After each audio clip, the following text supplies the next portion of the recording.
and the government and the military intervention failed, the Zapatistas were kind of left to live on their own. So it's kind of interesting. I talk later how I would continue it, and one of the ways is because this still has a lot of Zapatista-controlled areas. So, like, the Mexican government is almost completely absent from this region, even though it's in Mexico.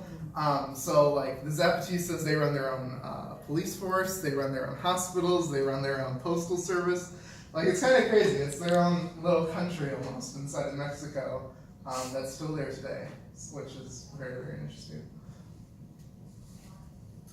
So then, moving on to Chile. So like I said, they also had a history of oppression, similar to all Latin American countries.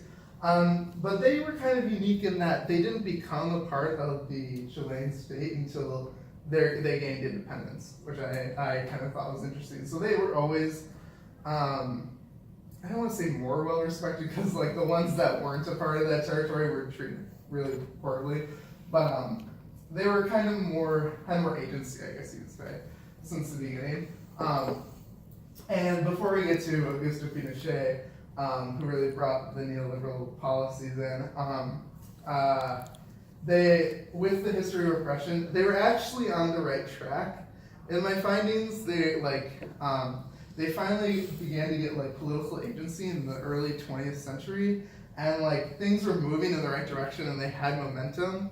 But there's this fear, or not necessarily fear, but there was this trend in Latin America in like the 50s with Cuba, with Castro in Cuba, Arbenz in Guatemala, and then Chile had its own kind of left-leaning politician that was coming in to even be better for the indigenous people than they were previously. But then that quickly got thwarted because Augusto Pinochet had a military coup in 1973, excuse me.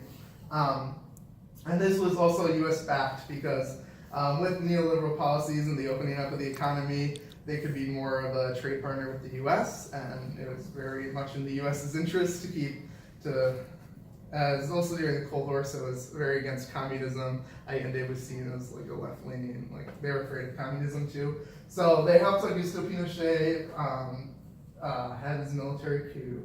And this is where it gets interesting in dissecting what is a neoliberal policy and what isn't, because he basically, so the neoliberal, I'll start with the neoliberal policies. He seized a bunch of the Mapuche land to sell again to companies for mining specifically and agriculture, deforestation. And then he also deregulated all those industries, so like the indigenous that were working in them weren't treated well at all, because they didn't have unions or anything like that. But he justified this by not recognizing the Mapuche identity as being a real identity. Like he would say like, oh, the Mapuche do not exist, we are all Chileans. That's stuff that he would say, so that's how he justified it. It's not their land, it's Chilean land. Which I can't say is a neoliberal policy, it's more kind of a racist policy. Yeah, and I'll get to that at the end. So effects of this is under his rule, it wasn't like in Mexico where they were